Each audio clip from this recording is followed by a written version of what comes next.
ยาวลอง6ลองมึงดูหรือว่า4 คูณ 5แล้วมึงดู6แหละขอไปหันข้าหมอหัวนี่ต้องเนาะเอ้ยลองวัดไปดูว่าตุ๊ดเบิ่งเด้อลองวัดไปทางนั้น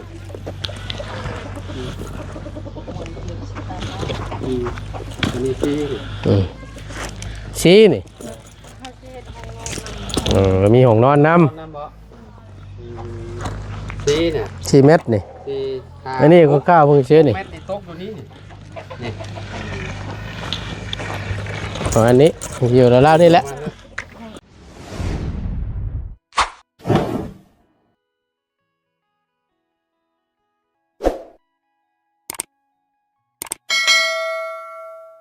เมื่อคืนเลยเจ็บหัว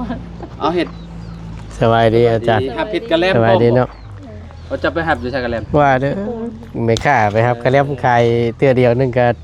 เจ็บหัวสองมือ3 มือไปใครก็เลยบ่แล้วหากระสาวกินยาเบามื้อนี้ถือว่าสุดหั่นแล้วก็มันก็เลยสาวๆแล้วมื้อนี้ปกติแล้วอากาศมันร้อนน้องเอ้ยได้หับมาเท่าใดนั่นไม่ยังกันน่ะชลีน่ะไปหับมาเท่าใด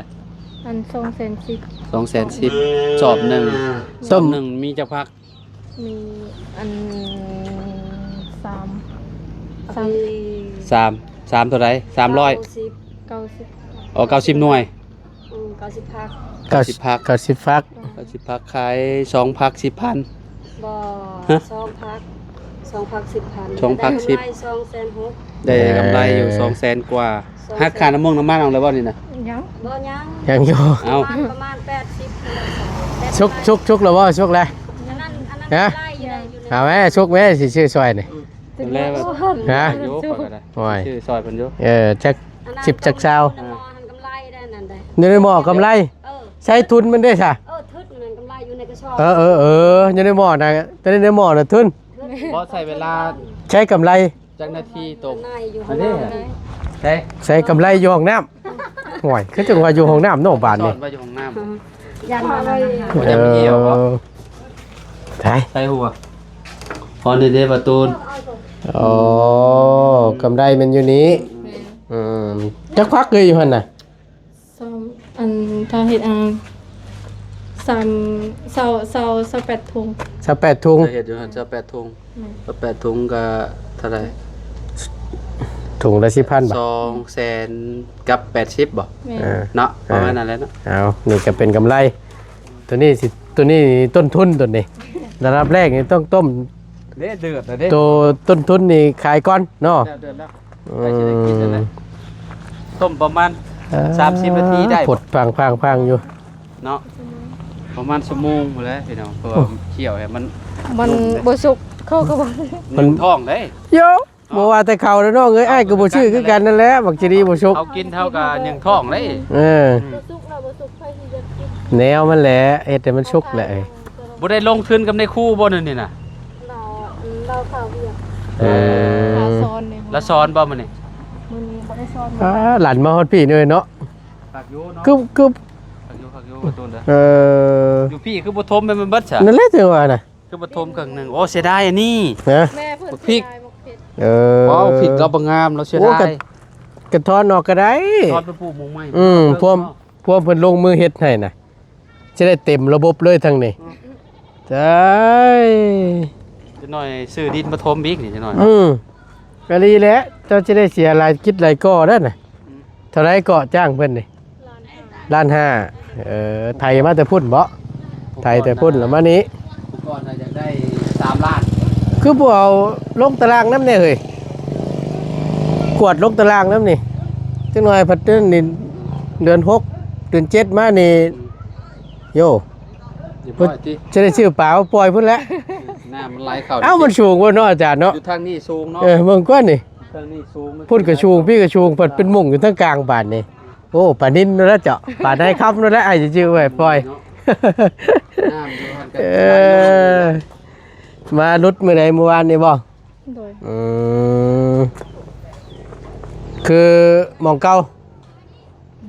ตั้งหั่นค่าน่ะเอาหม่องอันที่ว่าไว้น่ะเนาะ ถือว่าเอา ได้แบบอยู่บ่บอกกับเจ้า ใช้เพิ่งรู้จัดไป คือบน ไปมาเบิ่งไป เอาพี่น้องเอ้ยผู้ดีทางบ่ตูนได้เดินทางขึ้นมาพร้อมกับทางอาจารย์เล่าขึ้นมาฮอดจอดถึงเป็นที่เรียบร้อยเด้อพี่น้องเด้อเนาะก่อนอื่นกราบสำบายดีและสวัสดีเบัดทุกคู่ทุกคนเนาะพบเจอกันเนาะในช่วงแรงๆพี่น้องเอ้ยกราบขอโทษขออภัยหลายๆอากาศมันร้อน เดี๋ยวเอาประมาณจะเม็ด4คูณ 5 คูณ 5คูณ8ความกว้างนี่ฮะความยาวประมาณ8เมตรเติบหนึ่งเลยว่าตูเลย ๆเสาหกต้น ต้น มันสิบ่ยาวองค์เลือกอยู่บ่เฮ้ย เจ็ดเป็นยัง เพื่อนเจ้านี่ความยาวยังบ่ได้ฮอด8จำได้นี่น้องเอ้ย เอ้าเว้าตามชื่อได้นี่เพื่อนจะบ่ได้ฮอดเด้นี่ความยาวนี่ ประมาณ เอาเท่าไหร่ ฮะ สถาบเอาประมาณเท่า อันทางละว่าวเจ้าเพิ่น ไปคำนวณ ว่าแนวใดซะ ว่าแนวใดซะ บ่ รู้ป่ะ ความกว้าง5 ความยาว8 ความยาว8บ่ธรรมดาเด้หัวเอ้ย ยาวพูดป่ะ ว้าวบ่แม่นหยังหรอกมันสิเอ็นนั่นแหละห้องกว้างใด แม่นเพราะว่ามันยาวหั่นน่ะมันกว้างแห้งอ่ะนะ หมอนี่เจ้ากลัวเพื่อนนี่เนาะ เจ้าจำได้ กักแน่ดิหัวอัน เอานี่แต่สมมุติว่าเอาแม่ความยาวเฮือนเจ้านี่เท่าใดนี่2ห้องนี่5เมตรบ่ อืม 5คูณ4นี่เจ้าเบิ่งตัวอย่างความกว้างนั่น4เมตรความยาวนั่น5นี่ยังใหญ่ซำนี้เด้อน้องเอ้ยอันนี้นี่เจ้าความกว้าง5บ่ความกว้าง5ยาว8 เป็นได้ตกผิดได้ผิด ฟ้าโทษรถไผรถน้องเอ้ย จ้า เอาอลี จ้า นี่หมองอาจารย์ลาวยืนรถนี่ ยาวพูดป่ะ แล้วก็ตกผู้ใด เอา6ซะเฮาให้มาเนาะ โอ้ยอย่างดอกหนึ่งมามัน อันค่าใช้จ่ายงบ แน่นอน ประมาณ เอา5 คูณ 6บอก ค่าใช้จ่ายนี่ค่อนข้างจะเยอะจะชูงแน่ 5 คูณ 6บอก ทั้งละบ้าวเจ้าออกความคิดเห็นแนวใดถามก่อน บ่แล้วแต่เฮาสิมั้ย แล้วแต่เจ้าสิเอา อืม แต่น้องบ่ฮู้น้องก็เลยทำสะอาด เอ ทำพุ่น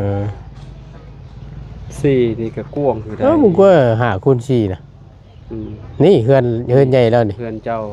5คูณ4ได้ อืม ความกว้างได้4นะ ความยาวนี่ฮะ ความยาวนะหา นี่แหละวัดเอาจากชาวนั้นไปหาชาวนั้นนี่หานี่สมมุติว่าตั้งอยู่นี่ความยาวนี่ถ้าจะ5เมตรนี่ครับครับ6เมตรก็สิรวมใส่กับอัน เพื่อนกิตภัยเลยนี่เอาสมมติว่า6เมตรนี่เอาเพื่อนใหญ่เจ้านี่เจ้าก็ไล่เบิ้งสิประมาณนี้นั่นแหละความยาว6ความกว้างหา ต้อง หาเนี่ยมาวัดเบิ่งว่า มีว่าตารางเมตรน่ะบ่มีมีหยังนี่ ระหว่าง8เมตรเนี่ยมันสิตกมาฮอดใส่ที่ว่าเราว่าเราอยากได้8เมตรนะ นี่อาจารย์ ที่ว่า เอาไม้มาดูเหรอวะมาดูล่ะตัว ไม้ นั้น นะ เบิ่งวัดเอาคร่าวๆกับพ่อฮู้อยู่ดอก8เมตรนี่ เอามา เออนี่เม็ดหนึ่งนี่บ่เกินนี่หรอกจากปลายมันมานี่ประมาณนี้แหละนี่เอาตีไปตัวเลขกลมนี่แหละนี่มานี่อาจารย์เลย ก็ เม็ดหนึ่งนี่ เม็ดเช้าพูดนี่นะ นะ เม็ดเช้าพูด เอาเดี๋ยว จำนั่นเลย เบิ่ง อืม วัดตรับเม็ดนี่ อืม นี่เม็ดหนึ่ง อืม เม็ดหนึ่งเด้นี่เด้อ เอาวางไว้ก่อน หัวประจับพี่เจ้านะหัว นี่หิววะ น้ำมาตูนนะ เออ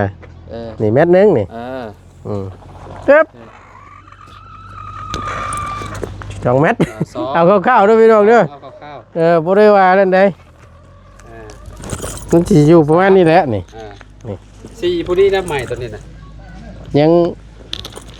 เอา โอเค เอาสี่รถเอามา เอา4เม็ดนี่ เจ้าสิตั้งบ่ได้เอามุมนี้ มันต้องเลยแล้วแหละเฮือนเจ้านี่ เลยพี่ไม่ชิตกมา เอาแบบไหน นี่เอาเสิร์งอันนี้เนี่ยหัวนี่ เติ้งอันนี้ ใส่คาตัวนี้บ่ หลังคาเลย เออ เอาลงมาเห็นบนในซีนี่เอา โอ้ก็จะว่าจับบุตรนาตรีอาจารย์ได้เบิ่งจังหน่อยมาใหญ่เห็นคักๆก่อนจังหน่อยหานี่เด้อเบิ่งอันนี้4เมตรเนาะสมมุติว่าเสาหนึงตั้งนี้นี่เนาะอันนี้ความกว้างเด้ออันนี้ไอ้เฮ็ดตัวอย่างให้เบิ่งก็ชื่อสมมุติเสาหนึงอยู่นี้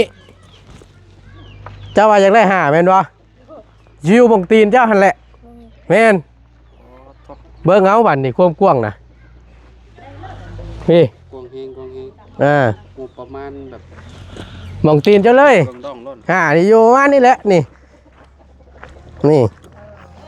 เสาหนึ่งอยู่นั้นนี่เจ้าเบิ้งบัดนี่พี่เจ้ามาเบิ้งพี่บัดนี่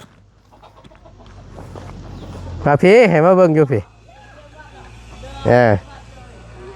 เสาหนึ่งอยู่นั้นเจ้าเบิ้งระหว่างเสานี่กับเสานั่นความกว้างนี่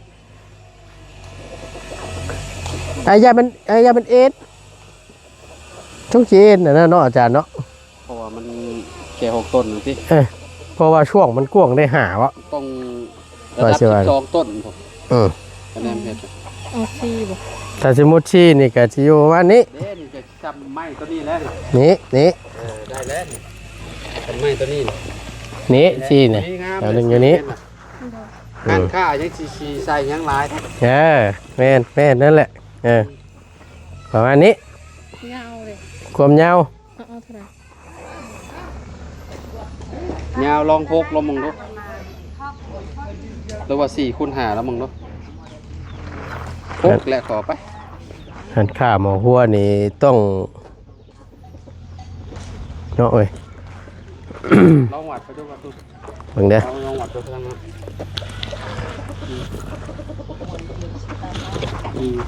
อันนี้ที่ ชี้นี่มีห้องนอนน้ น้ำบ่ที่เนี่ย ำ4เมตรนี่ ที่5 อันนี้ก็ก้าวเพิ่งซื้อนี่ เม็ดนี่ตกอยู่นี่นี่ ประมาณนี้อยู่แล้วนี่แหละ เป็นห้องหนึ่งบ่หัวเป็นห้องหนึ่งบ่ โดย อ๋อย่อยง่ายนี่คือน้องเพิ่นอยากไล่แบบห้านค่าและ บวกที่นอนน้ บวกหมองนอนอยู่หันสิก่อห้องนึงแม่นบ่ แม่น แล้วเปิดประตูออกมาแล้วก็แก้กีตาร์เปิดห้านค่าขายเครื่อง ประมาณนั้นฮู้ละนี่น้องเพิ่นวางแผนแบบนี้ จังพอแล้วจังว่า ำอยากใได้หญ่ 5คูณ 5 คูณ7คูณ8ติ แม่น 5คูณ7ก็โอเคแล้วมั้งเขาว่าเนาะอันนี้มาอันซีรีส์รอ นี่แหละนี่ตัวอย่างมันเฮือนเจ้าก็ เพื่อนนี่แหละ เออ โอ้พอตั้งเสาขึ้นมันหักสิฮู้อยู่ดอกว่ามันอันกว้างหรือจังใดฮู้เองดอกนี่เพื่อนนี่ก็4คูณ5 4คูณ5 บวกนี่ก็6นี่6บ่รู้ว่า6บ่6ก็7ไป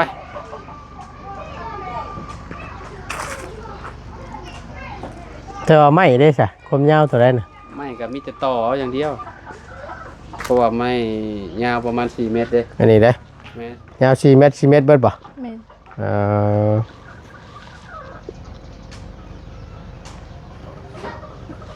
ประมาณ คูณ นั้นแล้วมีแต่มันนัดกันนัดกับทางเบิ่ง 5คูณ6ติหรือว่าจะเอา5คูณ7บ่ความกว้าง5ความยาว7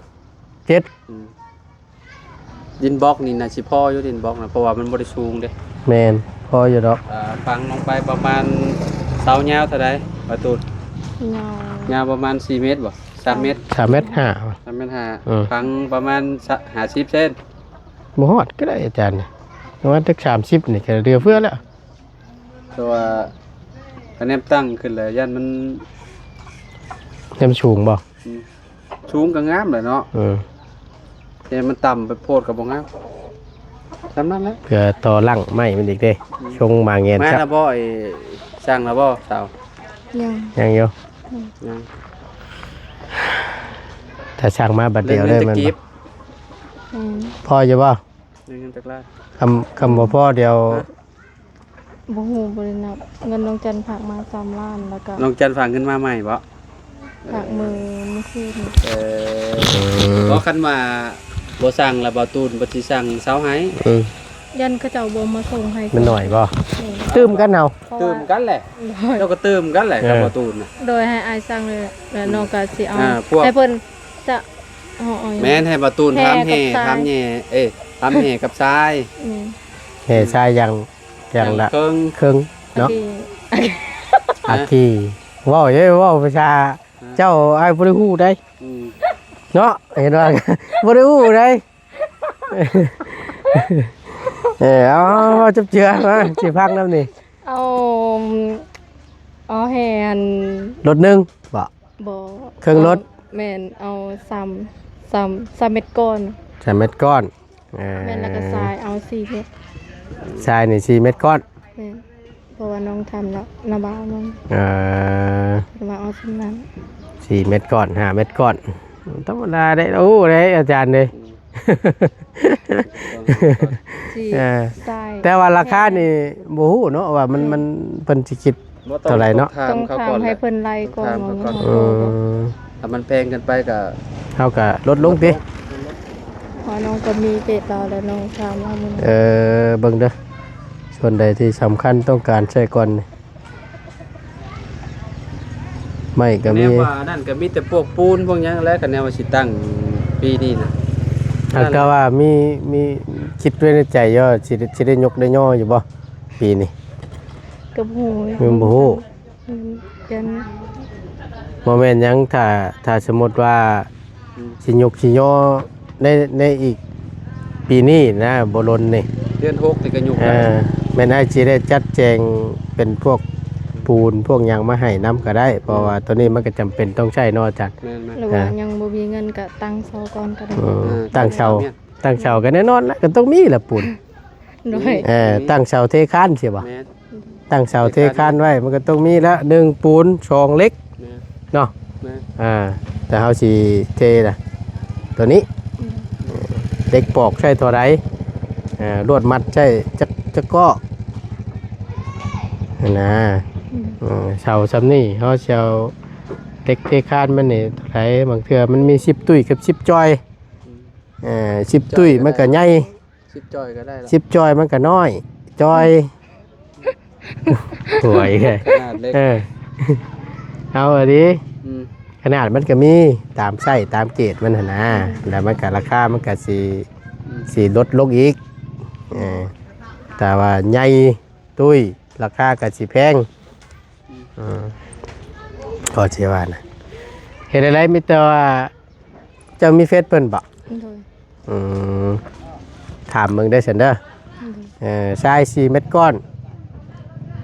หินเฮ3เม็ดก้อนนี่เท่าไร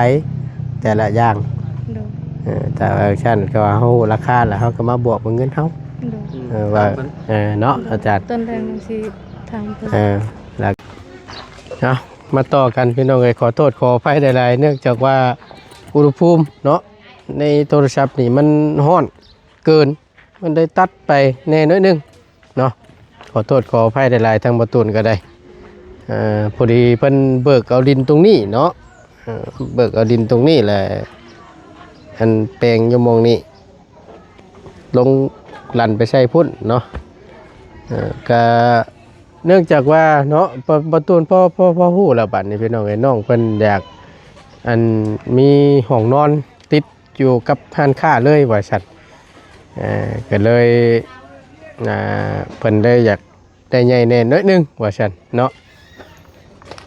ก็บ่แปลกหรอกพี่น้องเอ้ยเฮ็ดแบบห้องครัวโมเมนต์ห้องครัวบ่ผิดแต่บ่ตุนก็เฮ็ดอันนั้น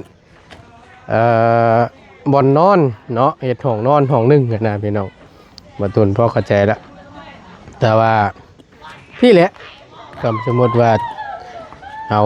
5 คูณ 8คือน้องเพิ่นเว้านั่นก็ได้อยู่พี่แหละพุ่นยาวตกพุ่นแหละว่าแล้วก็ซ้ำเพื่อนหลังหนึงก็ว่าได้นะตัวนี้นะชุกแล้วเว้ย สุกแล้ว ฮะ สุกแล้ว ชุกแล้ว สุกแล้วโป้งฉันเขาบอกนั่นน่ะสุกแล้วโป้ง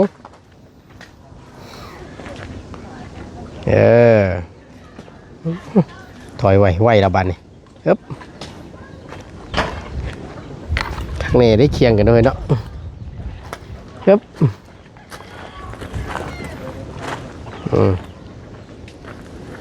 โอ้ยมักชินี่ข้าวเหนียวบ่มีบ่260,000โอ้ตัวนั้นนะแพงตัวนี้มันตัวข้าวเหนียวนั้นแพงกว่าเนาะโอเคซะก็เลยเอาซีรีส์พันนี้ซีรีส์เรืองนี้เนาะได้บ่เบิ่งได้เด้อทุกเรียบร้อยติ ชุกเรียบร้อยแล้วว่าชุกแล้วเราว่าเอาดีได้กินตดอูดกันนี่บ่ได้ใด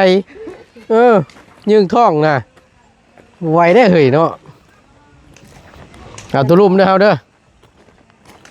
ยันบ่ทันไปขายจังได๋ยันค่ำสุกแล้วยันบ่ทันไปขายยันค่ำบ่มีคนซื้อไปขายตอนแรกได้บ่เฮ้ย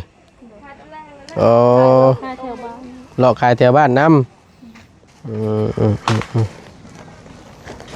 โอเคโธ่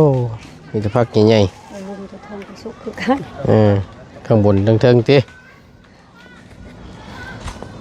เรียบร้อยแล้วอาจารย์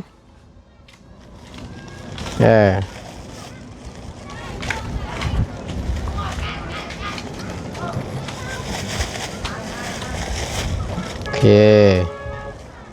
มันกำลังงามแม่นอายุ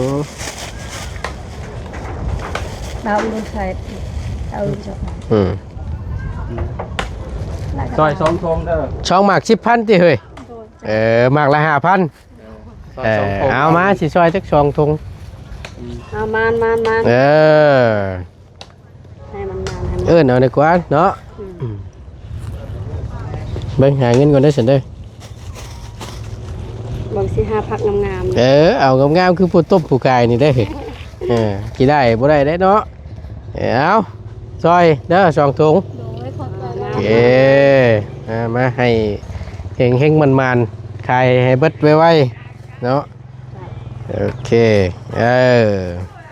นั่นแหละซอยน้องเพิ่นก่อนพี่น้องเอ้ยเนาะเบิ่นเนี่ยสิได้ต้มไปขายอีกเด้อนี่เนาะแทงกระตาทันแทงกระตาเด้อทันเลยแทงกระตาทันเลยเอากระตามาทัน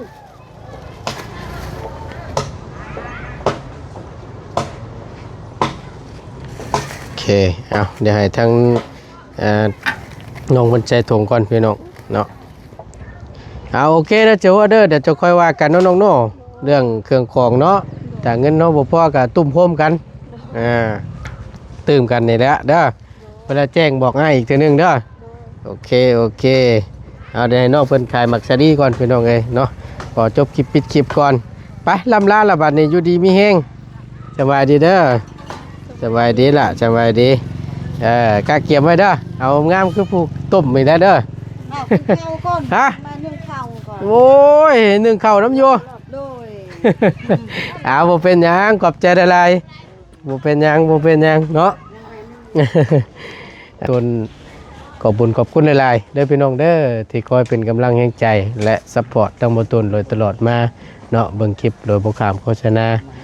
สิม่วนๆในนิดนึงกองหน้าก็ได้โอ้ยเนาะเอาอยู่ดีมีแฮงแล้วจังค่อยว่ากันเนาะสบายดีเด้อพี่น้องเด้อไปฮ้อนจับปัด